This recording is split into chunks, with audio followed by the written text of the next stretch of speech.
Diego Fernandez. It's from South America. By the way, man, when you guys email me with your questions, let me know where you're from. I always get a trip out of finding out where my guys are watching from. Anyways, he's got a question that has to do with knowing what to play. He's saying, how do you know which groove or pattern is most suitable for a determined song?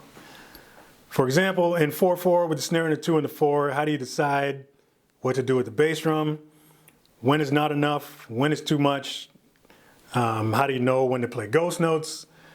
Stuff like that. He just goes on to write here, you know, if you're working out new songs or new kinds of music with your band and you don't have some kind of source to use as a guide, how do you know what to do? So basically, I mean, it's a common question for new drummers.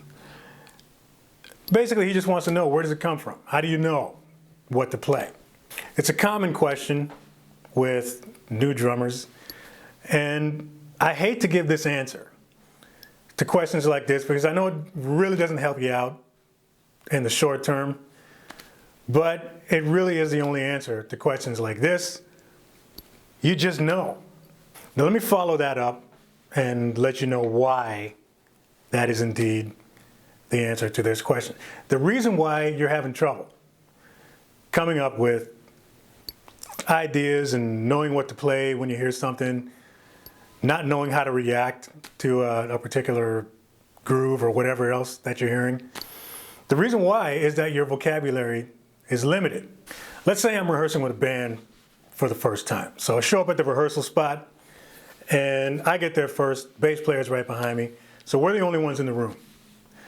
And we're waiting for the other guys to show up, so we're just setting up our gear and blah, blah, blah. And bass player plugs in and says, let's just warm up for a little bit. So he plugs his amp in, turns it on, and starts playing this. Now typically I sit around the drums, pick up my sticks, fiddle around on the hi-hats or whatever. You know, sometimes when you see rappers, before they start to freestyle on top of this beat, they'll go, yeah, yo, yo. And then they'll just friggin' launch into something crazy. Drummers like to do the same thing. Sometimes I'll do that on the hi-hats. So if somebody's playing a bass line or whatever, before I go in to play anything, I'll just fiddle on the hi-hats for a little bit. And while I'm doing that, I'm kind of going through my Rolodex of ideas and trying to figure out, okay, what am I going to do on top of this thing? So let me give you a visual example. Check this out.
during the length of time that you're playing the drums, you're continuously building up your vocabulary. So the more stuff you learn from books, grooves that you learn out of books, grooves that you've stolen from your favorite songs, watching dudes on YouTube, like whatever. Like all of this stuff gets shoved into your vocabulary bank or your idea room.